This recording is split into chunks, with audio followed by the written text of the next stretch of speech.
In Lima, Peru.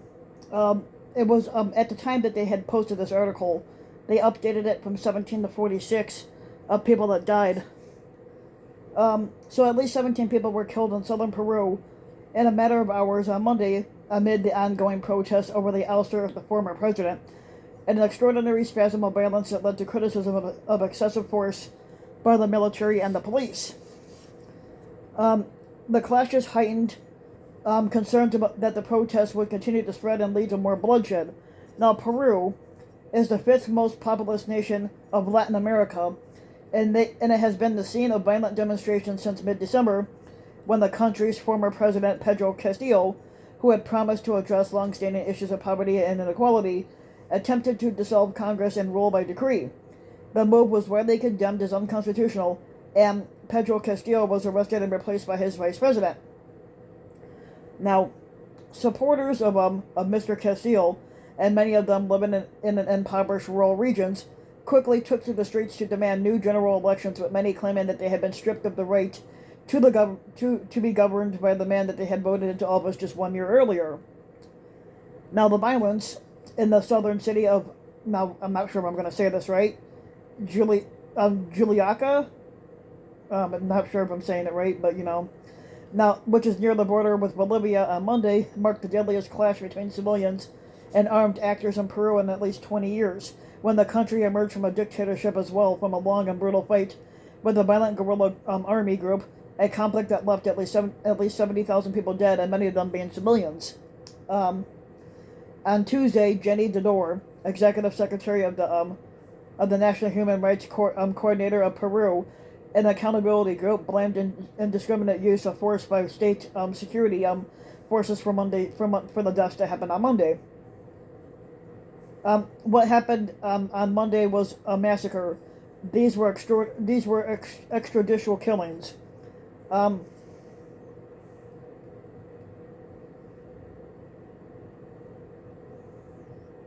Peru's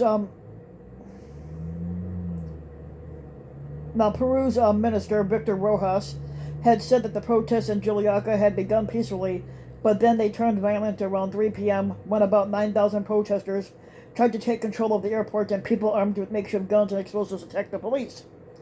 Now, Rojas claimed that security forces had acted within legal limits to defend themselves, but it became impossible to control a mob. The country's demonstrations began shortly after authorities arrested Castillo on charges of rebellion on December 7th. Over the last month, some protests have been peaceful, but in other cases, marchers have used slingshots to fling rocks, set up roadblocks on vital highways, burned government buildings, and they've taken over every airport that they can get their hands on.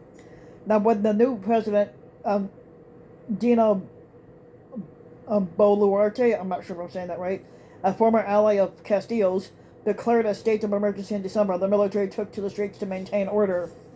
Now, Monday's violence brings the national death toll since Castillo's ouster to at least 46 people. But according to Peru's office, all of the dead have been civilians, the office said, with 39 people killed amid the protests and 7 killed in traffic accidents related to the chaos or as a result of the protesters' blockades. Hundreds of police officers and civilians have been injured, but it's not including in that particular count is a body of a person that was found dead Tuesday in a burned police vehicle in Juliaca after the Interior Minister said that the vehicle had been attacked. The violent convulsions in Peru come as South America faces significant threats to many of its young democracies, with polls showing exceptionally low levels of trust in government institutions, politicians, and the media itself. Now, on Sunday, supporters of Brazil's former president Bolsonaro stormed Congress and other buildings in the capital that was fueled by belief that the election Bolsonaro lost in October had been rigged, which it wasn't. In nearby Bolivia, protests have erupted in the economic hub of Santa Cruz, following the arrest of the opposition governor, whose supporters claim he is being persecuted by the ruling government. Now, in Peru, the most recent bloodshed occurred in the region of Puno, a heavily indigenous part of the country, after villagers from the remote Amara communities arrived by the thousands to the city of Juliaca. Now, many are calling for Castillo to be returned to office, a political non-starter in the capital of Lima, and a move that would be illegal. The chief demand is new general elections, which the electoral authorities said could happen as early as later this year. Congress has rejected such a tight time frame, with many representatives reluctant to give up their seats, but has backed a proposal for a vote in April of 2024.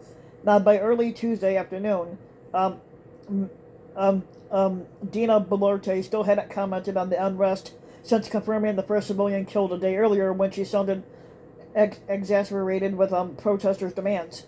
The only thing that she has in her hands right now is bringing forward elections, and we've already been proposed to it. She said this in an event on Monday. Now, during peace, anything can be achieved, but amid violence and chaos, it's going to be harder. Basically, so if you like the video, you can give the video a like and subscribe to my channel, RBW King. You can also hit the notification bell so that you'll be notified when a new video comes out. And if you want to support my work even further, you can donate to my Patreon link, which you can find in the About section of YouTube. And for just as little as a few bucks a month, your donation can help go a long way. And thanks for listening.